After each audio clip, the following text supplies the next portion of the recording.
जय श्री कृष्ण। राधे राधे।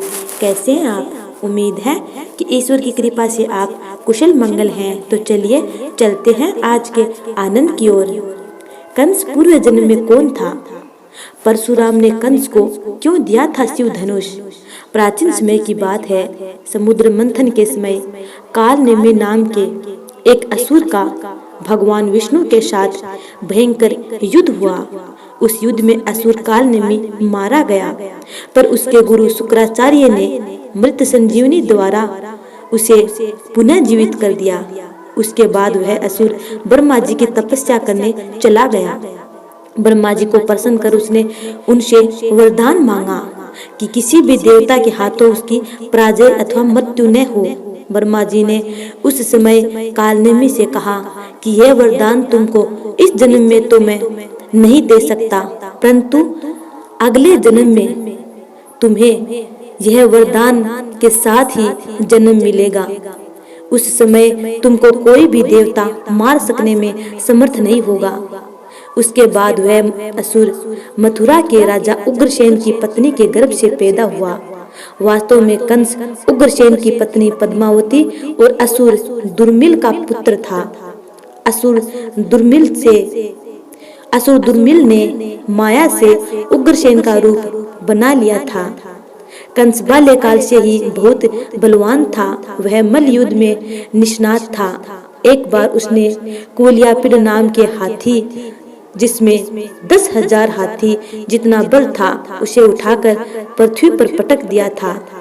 उस समय के श्रेष्ठ चाणूर और मुष्टिक केसी, दैत्य और द्विविध वानर जैसे शक्तिशाली योद्धाओं को उसने हराकर अपना दास बना लिया था। एक बार कंस अपने बाहुबल के अहंकार में चूर होकर महेंद्रगिरी पर्वत पर जा पहुंचा। उस पर्वत पर भगवान परशुराम तपस्या कर रहे थे। कंस ने महेंद्रगिरी पर्वत को पृथ्वी पर से उठाकर अपने हाथों पर धारण कर लिया, जिसके कारण से परशुराम की तपस्या भंग हो गई। परशुराम की आंखों में प्रलय के समान क्रोधाग्नि को देखकर कंस को अपनी भूल का एहसास हो गया। वह परशुराम के चरणों में गिर गया और अपनी भूल की क्षमा मांगने लगा।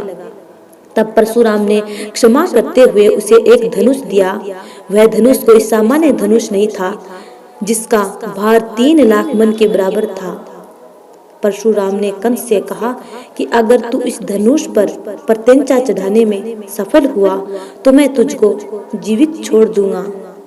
उसके बाद कंस ने देखते ही देखते वह धनुष अपने हाथों में उठा लिया और उस पर प्रत्यंचा भी चढ़ा दी। तब परशुराम ने वह धनुष कंस को दे दिया और कहा कि एक दिन एक बालक तुम्हारे राज्य में आएगा और वह यह धनुष खेल खेल में ही तोड़ देगा।